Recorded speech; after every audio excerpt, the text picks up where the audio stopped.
Deep within the kiln, heat rises from the fire pit, passing through the rack to cure the grain above. A hand sifts through the hard golden barley. This drying process is vital to prevent rot and dangerous fungus. We transition to the desolate peat bogs. Here, amidst the mist, the search for resources begins in the water. Lifting a clump of mud reveals the prize, pea-sized iron nodules. This is the raw material of the Viking Age. The ore must be processed. In the stream, the lighter mud is washed away, leaving the heavy, iron-rich stones behind. Before smelting, the ore is roasted on an open fire to remove moisture and impurities, changing its color. Construction of the bloomery furnace begins, stacking clay and stone into a chimney and smoothing the lining by hand. Inside the furnace, alternating layers of charcoal and roasted ore are stacked as air is pumped from below.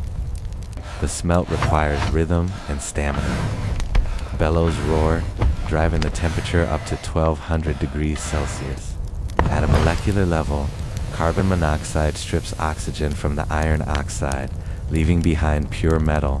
The furnace is tapped, and molten slag flows out like lava, separating the waste from the valuable iron. The wall is dismantled to reveal the bloom, a glowing sponge-like mass of iron pulled from the heat. On the anvil, the bloom is consolidated. Sledging compresses the sponge, spraying sparks and slag with every hit. The smith shapes the iron into standard currency bars. These osmonds ensure uniform weight for trade. In the workshop, we turn to cooperage. Selecting straight-grained oak is an exercise in geometry and precision. The edges are beveled with a draw knife. The angle must be exact to form a perfectly watertight circle. An iron hoop is heated until it expands, then hammered onto the wooden staves for a thermal fit. As the iron cools, it contracts, exerting immense pressure to squeeze the staves together and create a seal. The hydrostatic test confirms the work. As the wood swells with water, microscopic gaps are sealed tight. Perfectly round and balanced, the finished barrels are rolled out, a feat of logistics and storage engineering. Textile engineering is equally complex. Hot iron combs align wool fibers to increase tensile strength for yarn. The drop spindle spins at high speed. The whirl acts as a flywheel, twisting the yarn tight and uniform. Hundreds of threads hang from the warp-weighted loom, tensioned by stones to keep the weave vertical. A mathematical grid reveals the diamond twill pattern. This structure provides elasticity and water resistance. To waterproof the sailcloth, a mixture of animal fat and ochre is rubbed in, darkening and protecting the fabric. Harnessing hydraulic power, the Norse vertical mill straddles a fast-flowing stream. Underwater, the horizontal paddle wheel spins violently, a simple but robust direct drive mechanism. The vertical shaft connects the water wheel directly to the millstone above, requiring no gears to function. Inside, grain pours into the eye of the spinning stone. Flour drifts out, filling the room with dust and noise. Outside, the miller adjusts a sluice gate, diverting water to control the wheel's rotation speed. In the quarry, stone engineering takes over. Iron wedges are hammered in a line to split massive granite blocks. The stone cracks cleanly along stress lines, a testament to their understanding of geological forces. A master carver incises the great beast design into the granite, creating a lasting rune stone. The V-shaped grooves catch the light, and red paint is applied to make the runic letters pop. We move to advanced metallurgy and the legendary Ulfberth's sword. A sealed crucible enters the furnace. Inside, iron and carbon melt together into liquid steel, burning away slag impurities completely. Breaking the crucible reveals the Woot's steel cake. It shines differently, boasting a high carbon content. Forging this blade is difficult. The steel is hard, throwing dense star-shaped sparks under the hammer. The Fuller groove is ground down the blade, reducing weight while maintaining stiffness like an I-beam. The flex test proves the quality. The sword bends almost 90 degrees and springs back perfectly true. To brand the steel, the smith carves the Ulfberth signature and hammers twisted iron wire into the grooves. Heating the blade to white hot, the inlay is hammered flush, fusing the iron wire with the steel body. Acid etching reveals the water-like ripple texture of the pattern-welded steel, highlighting the inlay. Finally, the heavy pommel is installed to balance the sword, ensuring agility in the warrior's hand. In ballistics engineering, a bowyer selects a U-branch, inspecting the boundary of heartwood and sapwood. The dark heartwood resists compression, while the white sapwood resists tension, forming a natural composite. Steam bending softens the fibers, allowing the bowyer to curve the tips for added power. Fish bladders are boiled to create isinglass, a clear and incredibly strong bioadhesive. Layers of combed animal sinew are glued to the bow's back, adding a spring effect to increase draw weight. As the bow is drawn, potential energy is stored in the compressed belly and the stretched back. Fletching is attached with a slight helical twist, inducing spin stabilization for the arrow in flight. Arrowheads vary by purpose, broadheads for cutting tissue, and narrow bodkin points for piercing armor. On impact, the bodkin point bursts a chainmail ring and penetrates the padding underneath. For defense, the round shield is constructed by gluing linden wood planks edge to edge. The iron boss is installed in the center to protect the hand grip and deflect blows away. Wet rawhide is sewn around the rim. As it dries and shrinks, it locks the wooden planks together. This pretensioning creates a robust wheel. The linden wood absorbs shock rather than splintering like oak. In the shield wall, the overlap is precise. Each man's shield protects the warrior to his left. Painted with geometric spirals, the shields are designed to confuse the enemy's eye in battle. Inside the longhouse, a man opens his sleeping box. Steam escapes as he braces for the thermal shock. He layers a heavy wool tunic over a linen shirt, a morning ritual of protection against the cold. Wool fibers are hydrophobic, beading water, while the linen underneath absorbs moisture from the skin. Guests sleep on benches near the hearth, more exposed to drafts than those in the enclosed boxes. A woman tucks a sheepskin around a child. In this hall, warmth is determined by social hierarchy. Construction relies on nature. A builder tests wet sphagnum moss, revealing its sponge-like absorption. Dried moss is placed between logs as a natural gasket, compressing under the weight to seal the wall. The moss expands to fill every irregularity in the wood, creating an airtight seal against drafts. Before winter, families inspect the exterior seams, looking for gaps where the caulking has failed. Fresh moss is stuffed into cracks with a wooden wedge. Constant maintenance is key to survival.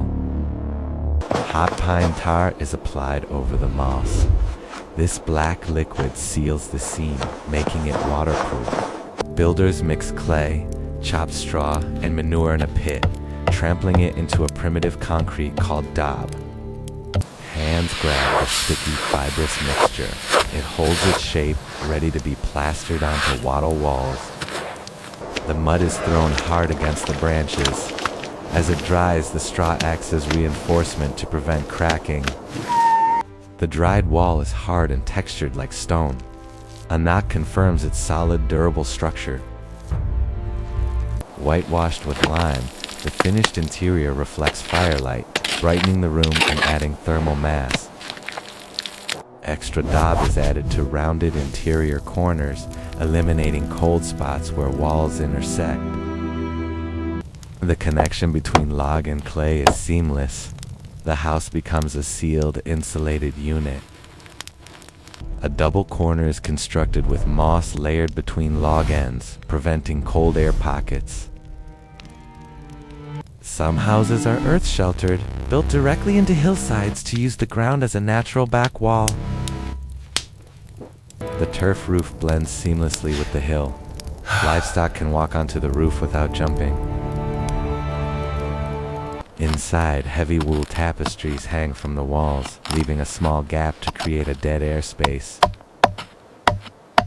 This cavity wall insulation prevents cold from the logs radiating into the room, keeping it warm. In a wealthy Jarl's hall, colorful tapestries dampen the sound and provide visual warmth against the wood. The coarse wool is dyed vibrant red and blue, standing out starkly against the dark timber. On the floor, a straw-stuffed fabric roll acts as a draft stopper at the junction of wall and ground. A child pushes the sausage tighter against the wall, blocking the cold wind whistling through the cracks. Outside, snow is piled high against the walls. This intentional banking acts as an extra layer of insulation. The snow creates a thick barrier, keeping the wall surface significantly warmer than the freezing air. Beeswax and tree resin are melted over a fire to create a golden, sticky glue for repairs. This hot mixture is applied to splits in the logs, hardening instantly to seal the breach. The living house breathes, expanding and contracting with the seasons, thanks to its flexible joints. Without the fire's heat and constant maintenance, an abandoned longhouse quickly rots back into the earth. By the fire, the family breathes clean air. Natural materials ensure a non-toxic environment. The wooden walls act as a humidity buffer, absorbing excess moisture and feeling warm to the touch. In Iceland, where trees are scarce, builders scavenge driftwood from the beach to frame their homes. Turf houses are built with thick walls of stacked turf blocks and lava stones, minimizing wood use. Porous lava rock is filled with moss to stop the wind, engineering shelter from volcanic materials. Inside, the atmosphere is tunnel-like. Wood paneling separates the living space from the dirt walls. Elaborate carvings adorn the paneling, offering a smooth contrast to the rough turf behind it. A couple closes the doors of a closet bed. This built-in box preserves body heat in the cold room. The enclosed volume warms up quickly, creating a microclimate while the rest of the room stays cool. A heavy oak sea chest serves for travel and seating, its dovetailed joints locking mechanically without nails. Iron hinges shaped like animal heads provide strength, the metal pitted but durable. An intricate bronze key opens the chest. The complex lock design prevents picking and secures valuables. Inside the barrel padlock, the key pushes against spring-loaded tumblers to slide the bolt back. A stone oil lamp hangs from a chain, filled with fish liver oil or seal blubber for fuel. The wick, made of dried cotton grass, catches fire slowly to produce a steady yellow flame. Positioned before a polished bronze shield, the lamp's light is amplified by the reflection. A skylight is covered not with glass, but with a translucent, stretched animal membrane. Looking up, daylight filters through as a soft, diffuse glow, illuminating the dust in the air. In the barn section, a stone-lined gutter runs behind the stalls to manage sanitation. Water flushes the graded floor, carrying waste out of the building into a collection pit. Urine is harvested in the pit, It is a valuable chemical resource used for tanning and cleaning. A simple three-legged stool provides stable seating on the uneven earthen floor, a triumph of adaptive design. Geometry dictates that a tripod touches the ground perfectly at all points, unlike a four-legged chair. On the high seat pillars, a man carves runic graffiti, leaving a permanent record in the wood. In the workshop, a lathe is set up. This introduces rotational mechanics to their craftsmanship.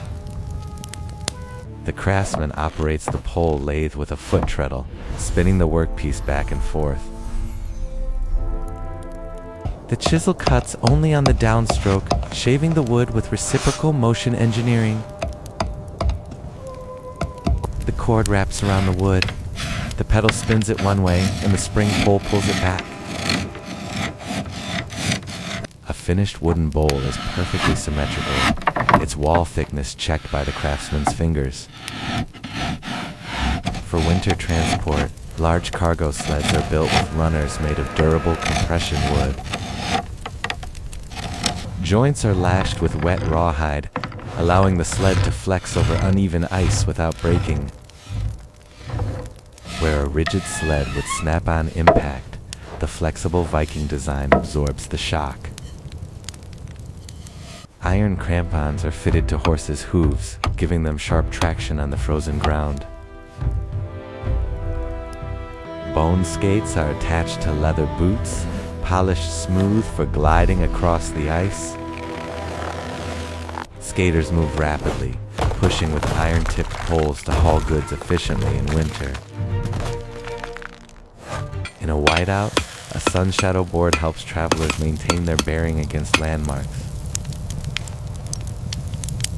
Wooden snow goggles with narrow slits protect the eyes from blinding glare and snow blindness. Through the slits, the overwhelming light is reduced, focusing vision for safe travel. A scout tests the snowpack with a long pole, signaling the group to avoid avalanche zones. Back in the warmth, medical engineering takes place. Herbs are ground in a stone mortar. Pine resin, beeswax, and animal fat are heated to create a natural antiseptic salve. Applied to a wound, the mixture seals the cut, using the resin's antibacterial properties to heal. The hall transforms for a feast. Modular tables and benches allow the space to be reconfigured quickly. From workshop to feasting hall, the layout adapts to the community's needs. Brewing technology involves a yeast log covered in dried cultures, lowered into the wort to start fermentation. Dripping with foam, the log is lifted out and dried, preserving the bioengineered yeast for the next batch. A massive soapstone pot sits in the embers. It acts as a heat battery, cooking slowly. Even removed from the fire, the stone walls retain enough heat to keep the liquid boiling. This slow cooking technology preserves nutrients and saves fuel throughout the long night. In the morning, the fire is dead, but the stone pot still yields warm porridge for the family. Soapstone is soft enough to be chiseled like hardwood, making it ideal for crafting vessels. Cracked pots are not discarded, but repaired with iron staples, extending their life. Even the dust from carving is collected, serving as a valuable medicinal ingredient. A small stone brazier filled with charcoal becomes a portable heater, carried by a metal handle. Placed under a sleeping bench, it fits perfectly, radiating heat upwards to the sleeper. This rising plume of warmth envelops the person above, a simple but effective heating system. To dry wet boots, smooth river stones are heated in the fire and handled with tongs. Dropped inside the leather boot, the stone dries out moisture immediately as steam. The heat pushes moisture through the leather pores without burning the material if timed correctly. A flat slab of soapstone serves as a griddle. Dough is thrown onto the hot surface. The bread bubbles and browns. No oil is needed, as the seasoned stone is naturally non-stick. Soapstone vessels are loaded onto ships. Their energy-saving properties make them a major export. Merchants weigh the pots against silver. In the north, efficiency is a currency of its own. The longhouse fills with people. The air is warm, but smoke management is a constant challenge. Looking up, the smoke hole acts as the lungs of the house, allowing the building to breathe. Daily life revolves around the cauldron, where iron meets stone and sustenance is born. Craftsmanship is shared by the fire, a moment of connection amidst the flickering light. Smoke rises towards the rafters. Below, conversation flows as easily as the warmth from the hearth. An elder watches the rising smoke. His face, scarred by weather and war, tells the story of survival. Iron cauldrons hang over the roaring fire. A cloth is shaken out, the daily rhythm of domestic life. Men rest on the benches, while steaming liquid is poured back into the pot, filling the room with vapor. A beam of daylight cuts through the smoke, highlighting the ventilation shaft that keeps the air breathable. Outside, the smoke billows from the roof vent, carried away by the cold winter wind. From below, the roof structure is a maze of timber. Sunlight dances with the dust and smoke. Directly under the vent, the thick white smoke escapes, a silhouette against the bright sky. The A-frame longhouse stands solitary in the snow, a refuge at the base of the mountains. While men repair the vent on the roof, majestic sunbeams pierce the interior gloom. Cold air seeks every crack. The blue wisps of the draft fight against the warmth of the home. The cold creeps along the floorboards, prompting the Vikings to huddle closer to the fire. Wrapped in furs, they sit calmly. The smoke rises steadily, a pillar of heat in the center of the room. Symmetry defines the hall. A straight column of smoke connects the fire to the open sky. High in the rafters, the smoke gathers before exiting, backlit by the winter sun.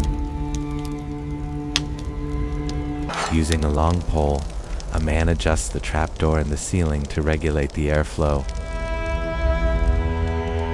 He watches the smoke, making precise adjustments to the hatch to prevent the room from filling. Pushing open the double doors reveals the blinding white landscape, a sharp contrast to the dark hall. A shutter is adjusted and a latch secured. Every opening is managed to control the temperature. Closing the roof vent forces the smoke down, but opens the draft, causing sparks to fly violently. The hearth returns to calm. A woman stirs the pot while a man watches the flames in silence. Standing with the pole, the man gauges the airflow, illuminated by a shaft of light from above. Smoke hangs in the air. The atmosphere is thick, hazy, and smells of wood smoke and life. Outside, the wind fights back. A reverse draft forces smoke violently down into the opening. A wooden windbreak on the roof diverts the smoke sideways, a simple solution to the weather. When the system works, the smoke exits cleanly, leaving the interior warm and cozy. On the roof, a man adjusts the chimney box. Even in the cold, the house requires attention. Looking up at the peak, smoke circulates among the soot-stained rafters in the dim light. God rays penetrate the smoke, illuminating the aged timber joints of the roof. In clearer weather, the white smoke rises straight up from the turf roof, a sign of a warm home. Vikings line the benches. The social area is alive with the glow of the central fire. In the darker corners, storage areas hold the supplies needed to survive the winter. Dried meat hangs from racks alongside barrels and pottery, kept cool in the shadows. A man tastes brine from a barrel. Food preservation is as critical as the walls themselves. Sleeping platforms lined with furs offer rest. The fire smolders, casting low light on the bedding. In the kitchen, dried herbs and fish stock the shelves. The firelight illuminates the work. When summer comes, the doors are thrown open. Sunlight floods the dusty floor, chasing away the dark. A man basks in the sun with a drink, while weaving continues in the bright, airy entrance. Spinning wool by the open door, the high contrast of sun and shadow marks the change of seasons. In the barn extension, shafts of daylight pierce the timber gaps as meat roasts on a spit. Animals share the warmth. A cow's breath steams in the cold air as a man walks the stalls. Sheep crowd together in the pen. The soft, hazy light highlights their woolly fleece. Master builders test the draft with burning herbs, watching the smoke rise through the vent. They explain the airflow to an apprentice. The smoke column proves the design of the hearth. Discussions continue under the rafters. The knowledge of construction is passed down. By the fire, the smoke swirls but lifts upwards, leaving the air at head height clear. A moment of quiet reflection. A man touches his beard, comfortable in the warmth of the hall. Sensing the air quality, an elder inhales deeply. Outside, the mossy house stands against the snow. Inside the smoke pipe of the roof, the view is moody and dark, a contrast to the life below. At the door, a hand is raised to feel the breeze. Checking the draft is a constant habit. Feasts bring the hall to life. Tables are packed, horns are raised, and the fire roars. Outside, the work never stops. Wood is chopped in the bright winter light to feed the hearth. Heavy loads of firewood are stacked in the shed. Preparation is the only defense against the cold. Huddled around the fire, the group looks tired but stoic. The furs keep them alive. From the snowy exterior to the dim storehouse, the cycle of chopping and storing continues. Weary faces are illuminated by the firelight as warm soup is ladled into wooden bowls. Games pass the time. Dice roll on the wooden table as laughter mixes with the drinking. The Yule feast is a celebration of life.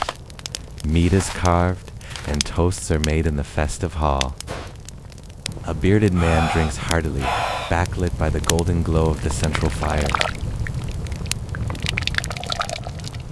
Outside, frost coats the cattle. A man stands with his axe, solemn in the cold, diffused light. He pets the cow, exhaling steam. Inside, others sleep deeply, wrapped in heavy blankets. Herbs are ground for medicine. By the fire, a sick man sweats, tended to by a woman. She lifts a steaming bowl to his lips, waving smoking herbs to smudge the air around him. Concern marks her face. The shadows of the longhouse create a moody, protective atmosphere. To move through the deep drifts, tunnels are dug through the snow, glowing with ethereal blue light. By the workbench, intricate knotwork is carved into wood, the knife tip working in the firelight. Weaving creates colorful tapestries while tools are sharpened. Industry happens by the hearth. The shuttle passes through the threads. Wood shavings fall. Every hand is busy. Suddenly, a blinding beam of sunlight cuts through the smoke. The door is opening. Stepping out, a couple shields their eyes.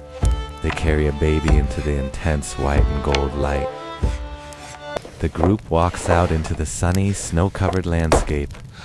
The mountains stand tall behind them. Fresh air fills their lungs. They smile, wind-blown and alive in the natural sunlight. The transition is complete. From the warm wood carving inside to the smoke rising from the village roofs. The settlement sits by the lake, a collection of homes breathing smoke into the winter sky. Life continues outside. Men carry wood and the village path crunches underfoot. Tools are maintained. An axe is sharpened with stone, sending dust flying in the cold air. A couple walks away towards the mountains, their long shadows stretching across the snow. Back inside, the fire fades. The family sits together in the peaceful, smoky atmosphere. Final details are carved. The weaving is finished. The work of the day is done. At dusk, the longhouse glows warmly against the darkening sky. Smoke rises gently, a signal of life and engineering mastery in the harsh north. The winter landscape settles into the blue hour. The home remains a fortress of warmth.